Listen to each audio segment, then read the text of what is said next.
day, parents, and welcome to another episode of Ever Talk. I'm Grizon de Beer. En ek is Janine Fourie.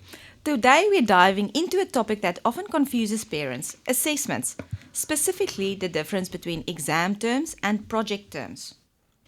Vandag het ons by ons mevrou Louise Koen, sy is die hoof van ons curriculum van graad 4 tot 7, asook meneer William Immelman, ons graadhoof van graad 7. Baie welkom julle. Thank you, Grizon. Thank you for having us. Baie dankie, ons is bly om hier te wees. Ek dink voordat ons inspring en gesels oor ons intermediêre fase en al die take en die struktuur wat daar baie in plek is vir hulle, dink ek is belangrik om ook te gesels oor ons grondslagfase, want ek dink baie ouers, dit gaan boor hulle koppe en hulle weet nie eers waarmee hulle grondslagfase leerders besig is nie. So parents, you will have to look on the consolidation sheet when your child is busy with which assessment, also the orals and the different projects that they're busy with will be on that consolidation sheet. En ja, liewe ouers, ons wil dit so rustig en informeel as moontlik vir ons kleintjies maak. Ons leer hulle nou maar net van assessering. Jy hoef nie te leer voor die tyd vir enige toetse nie. Ons doen ons vasleggingkies by die huis en dit is dan voldoende om jou assesserings te voltooi. Ek dink wat ek en Janine baie keer sien met ons kleintjies is, as daar te veel druk op is, dan gaan hulle baie in die fight, flight, freeze of fawn mode in, en dit is wat ons glad nie wil hê vir ons kleintjies nie. Ons wil hulle nou reeds gewoond maak aan 'n ontspanne atmosfeer, sodat wanneer hulle Juffrou Louise by julle in graad 4 kom, hulle weet hoe om assessering te doen, hoe om hulle self te organiseer, wat is 'n goeie werksetiek, as ek dit so kan noem. Everything that you showed and told them at the grade 4 evenings, that they can apply that when they get to grade 4. So ek dink, ouers van die grondslagfase, ontspan, jou kind is in goeie hande by hulle juffrou, hulle sal jou laat weet as daar enige aspekte is waaraan u vooraf moet werk. So Janine, kom ons gesels nou gou 'n bietjie lekker oor graad 4 tot 7 se take, want ek dink hierdie is 'n angswekkende kwartaal vir baie van ons ouers, en grade 7 parents, we're also sending a letter to you to explain all the different projects and tasks. Thank you, Mr. William. I think it's very clear, just to give them also that peace of mind. So we're sending that out later, also to our grade 7 parents. Sy Louise, kom ons begin sommer gou 'n bietjie by die basics. Wat is die verskillende vorme van assesserings wat ons in laerskole gebruik en wat is die doel van hierdie verskillende tipes?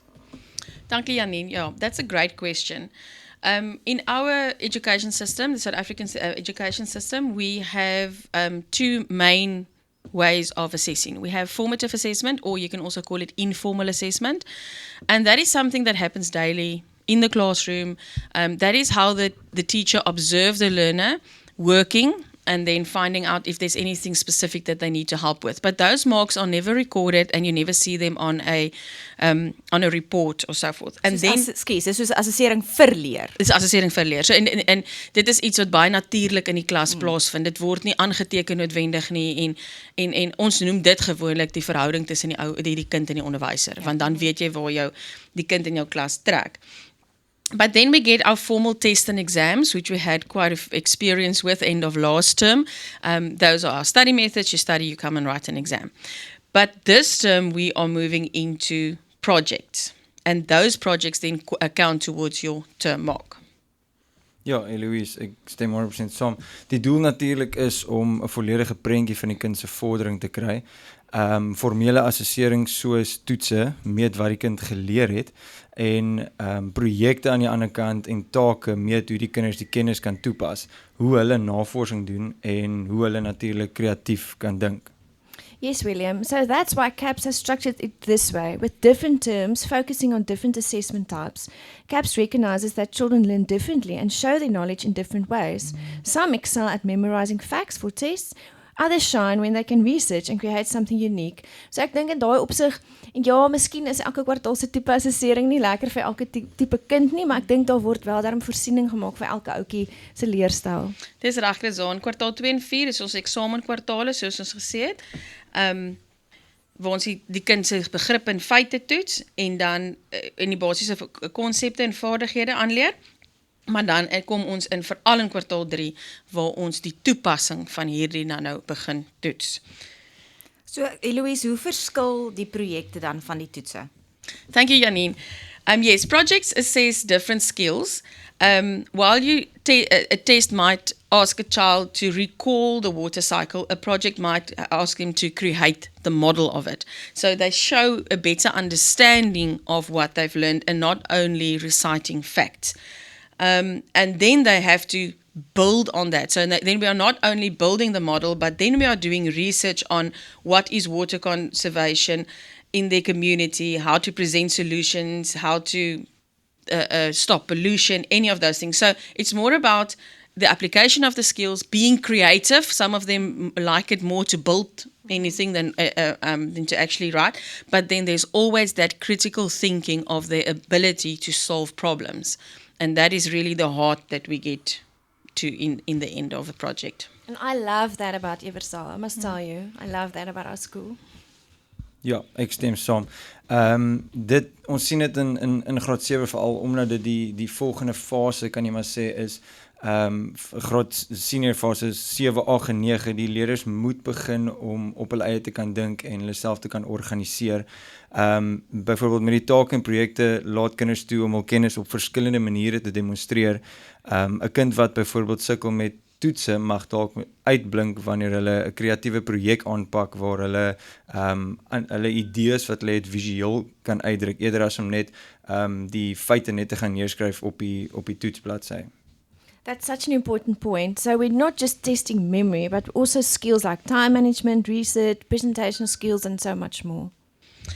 Absolutely. And these are life skills that our children then need beyond the classroom. So when they do a project, they learn to plan, they learn to organize their time, they work independently, and they have to present their ideas confidently. And it is very important that we do not take any of those steps away from them. Yeah. They have to do it themselves and find the confidence in this is what I have created. So we're not looking for perfection. That's wonderful. Kom ons raak 'n bietjie prakties, William. Hoe kan ons ouers hulle kinders help om voor te berei hier vir hierdie kwartaalse projekte? Dis 'n baie goeie vraag, Janine. So van my kant af wat ons definitief sien, ek is seker alle onderwysers, maar veral in graad 7, ouers kan begin deur nie die take vir hul kinders te doen nie. Dis 'n groot ding wat ons raak sien. Die doel is op die einde dat die kind leer en nie dat die ouer 'n perfekte produk skep nie. Die ouers is meer as welkom natuurlik om die kinders te help met beplanning, maar laat hulle toe om self die werk te doen, dat hulle kan sien waar hulle foute maak, want jy leer tog net as jy foute maak. Jy kan nie alles kan nie perfek wees nie. So om foute te maak en om te sukkel met die proses is deel daarvan om te leer.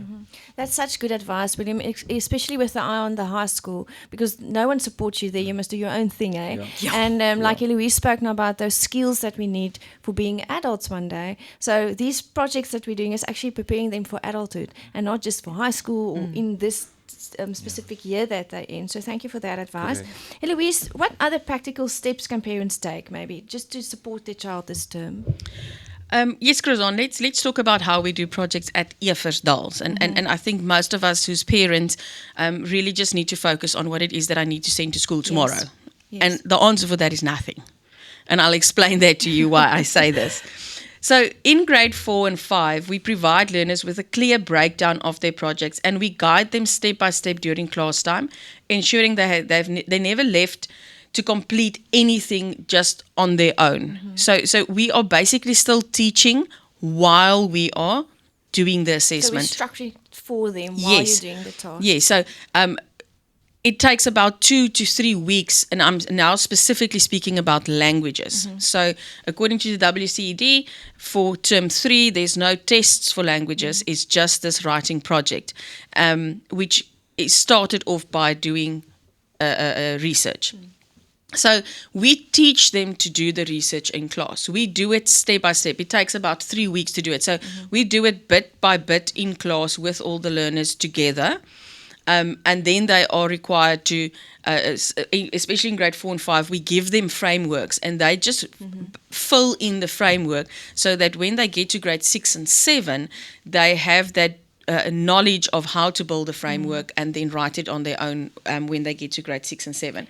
And where can a parent find that? Is it on OneNote? Can I go and have a look on OneNote just Yes. to see what my child is busy with? Yes, we do put the projects on OneNote. At this stage, the parental involvement more serve as in a supportive role rather in a direct assistance, if that makes sense. Yes. So you can go to your child's OneNote. There will be a tab that says project, and the projects for the term will be anything we think that you can engage with your child with is on there. So you can read through the project, and especially the assessment standards. Most of this is marked and assessed by using a rubric. So we are more focused on the process than the final. So you can see what the assessments are, the assessment criteria is by looking at the rubrics. But I think sometimes children feel overwhelmed because there are so many different projects. But all they need from you is your voice of reason, telling them, you know what, I've read through the project, or all I see we need to do tomorrow is step 1. Actually, you just need to be at school. But they also want to bounce their ideas off someone who's not going to laugh at them, if I can put it that way. Because they do sit in class, they do think of different ideas. Some of them are confident enough to share those ideas in class, but also not all of them share it in class. They would rather want to speak to you about it at home. So you can give them advice on how you would interpret the project and how you would look at it, or where you can go find different information. But the projects are definitely not put on OneNote for you to see the question and help them formulate an answer. See the question and help them formulate an answer. En dan vir jou kinde te doen en iewers 'n papiertjie skelm skool toe te stuur of so voorts nie. So ek dink is meer om met jou ouer te gesels daaroor, en ouers, ek wil julle ook gerus stel, ons onderwysers struktureer die stappe regtig baie goed vir ons kinders. Hulle gee vir hulle baie goeie leiding in die klas.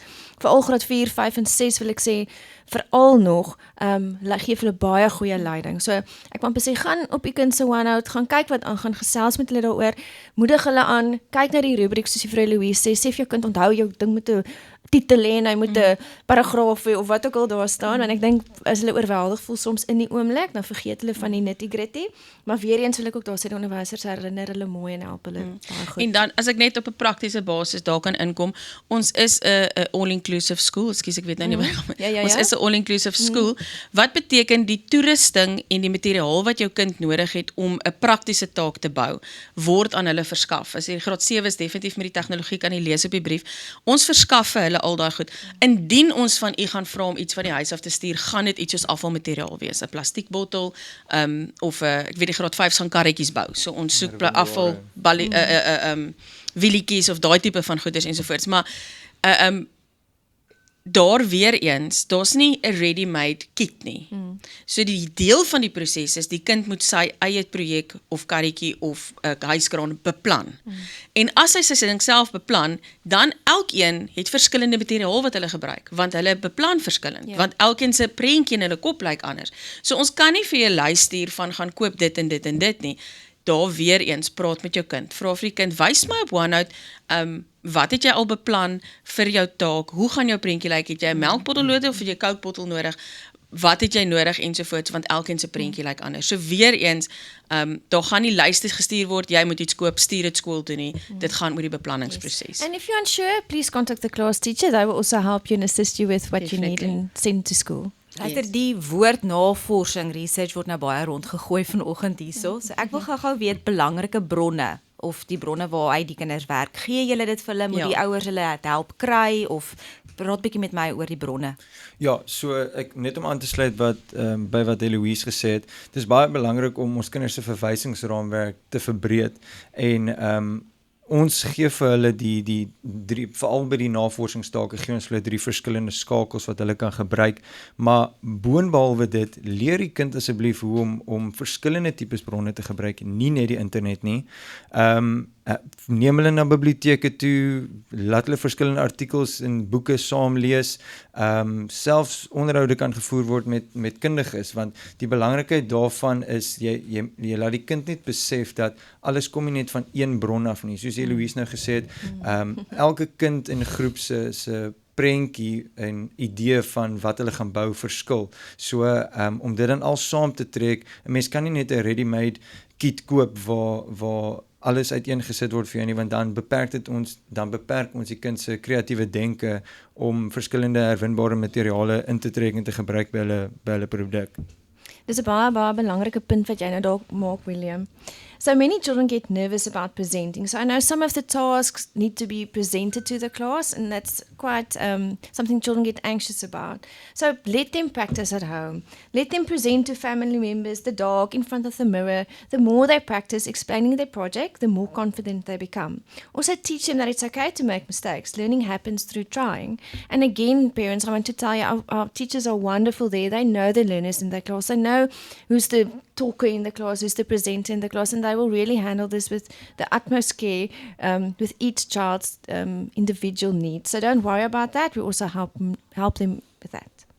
As we wrap up, what's your top tip for parents navigating projects this term, Heloise?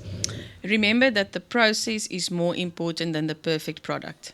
A child who struggles but learns something is more successful than a child who hand in a perfect piece of work. En William, jou finale raad? Ek het 2 goedjies: tydbestuur en kommunikasie. Help asseblief die kind om te organiseer. Wys vir hulle byvoorbeeld hoe om 'n to-do lysie op te stel sodat hulle verstaan hoe om hul tyd ordentlik te bestuur en te weet watter nie noodwendig fisiese taak waarvan ek praat nie, maar wat hulle eerste moet aanpak en waarop hulle eerste hulle fokus moet plaas voor hulle kan aangaan na die volgende taak toe. Kommunikeer ook met die onderwysers. Soos nou gesê het, as jou kind sukkel, laat weet vir ons. Ons is hier om te help, nie om te straf nie. Vroeë kommunikasie kan beslis 'n groot verskil maak. Baie dankie Heloise en William vir julle insiggewende perspektiewe vandag. Thank you for having us, Janine.